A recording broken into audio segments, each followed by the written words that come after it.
예, 서울 광진갑 국회의원 전혜숙입니다.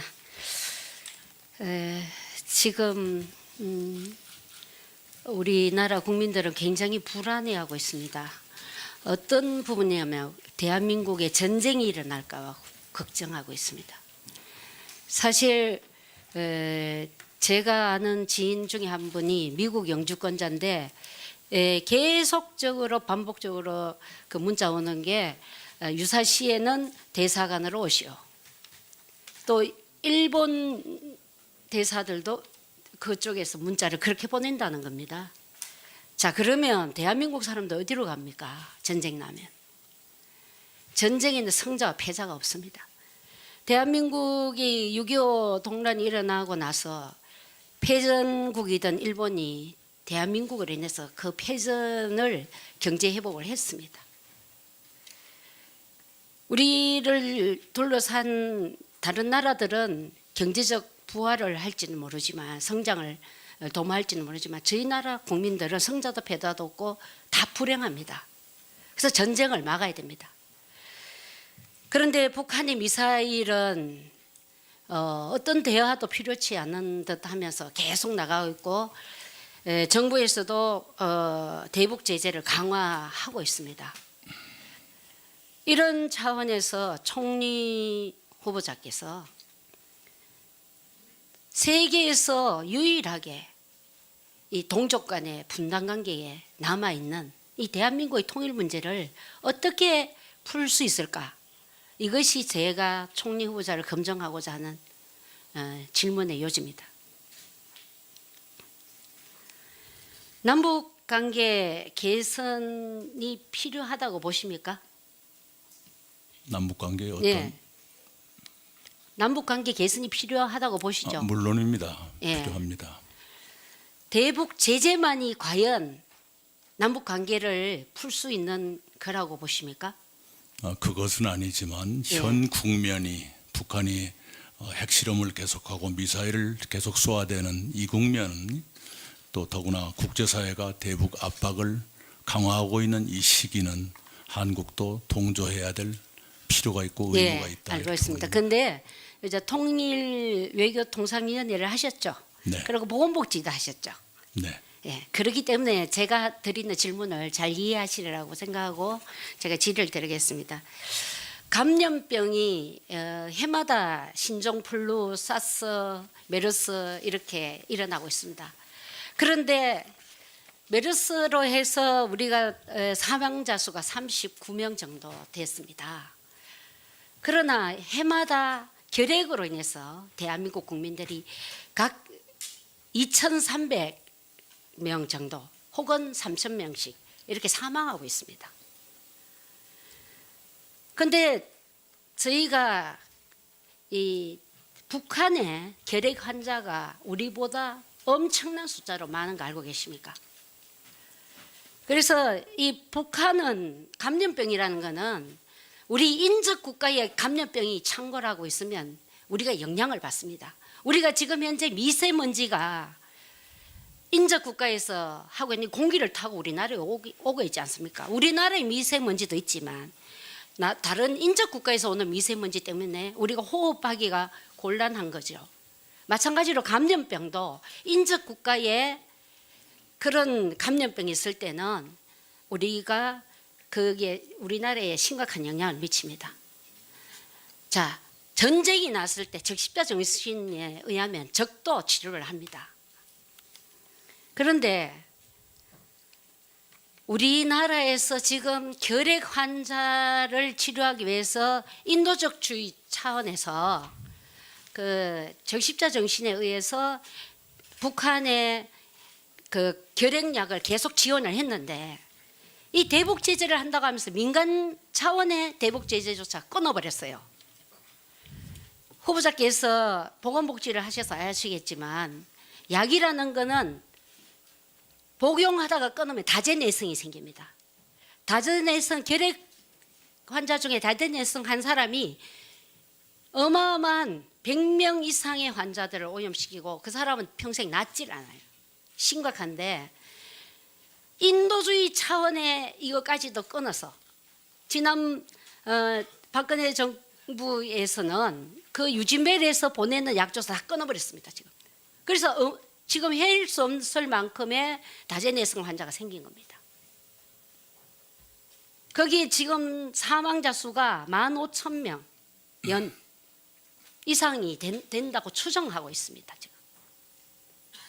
인도주의적 차원에서 이 통일부가 계속 막고 있는 거예요. 이거 열어줘야 되지 않겠습니까? 예, 최근에 이런 일이 있었습니다. 아이스하키였던가요? 우리 한국에서 있었던 그 국제 경기에 북한 측에서 왔고요. 또 평양에서 있었던 여자 축구 시합에 우리 한국 선수단이 갔습니다. 이렇게 군사적인 긴장이 고조된 시기에도 스포츠 교류가 계속됐고 평창 동계올림픽에 북한이 참가할 것인가라는 기자의 질문에 북한 IOC 장웅 위원은 네.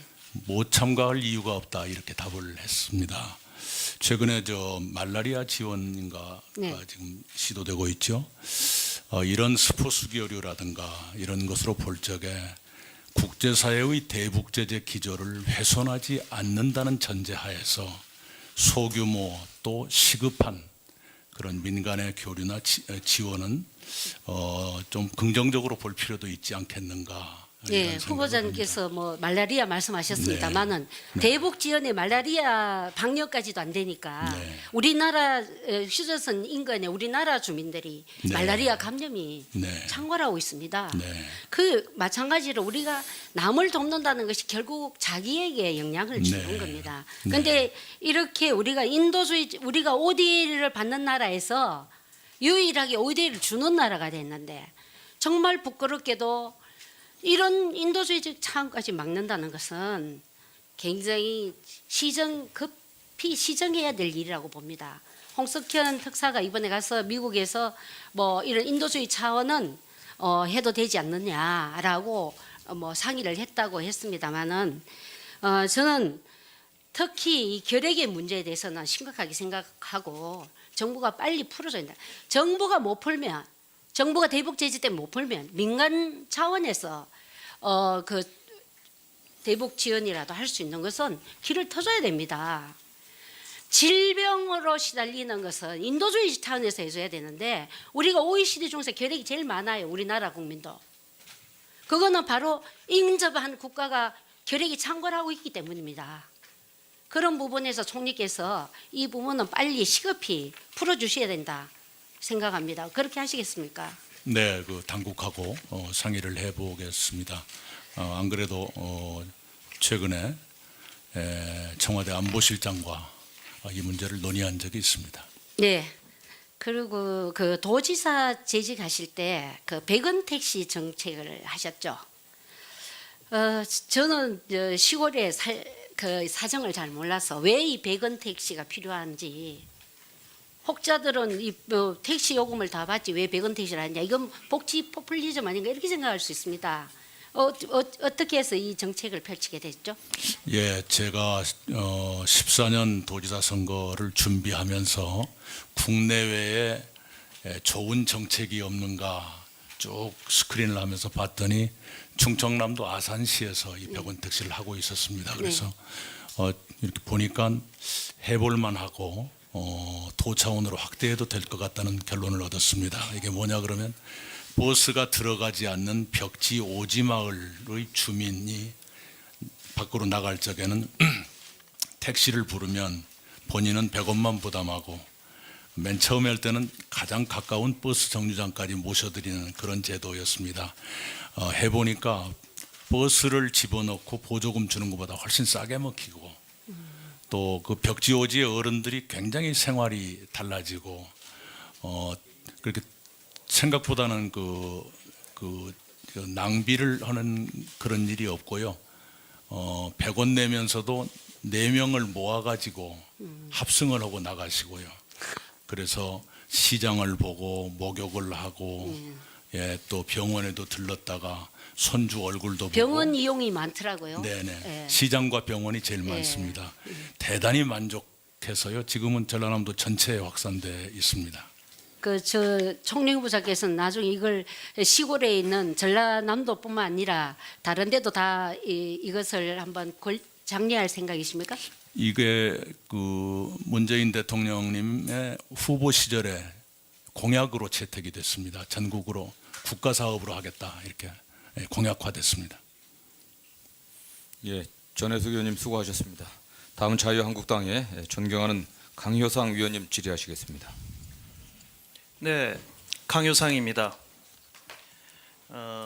저도 지금까지 엄청난 시간이 양의 많지 문자 않은데. 폭탄을 받고 있습니다.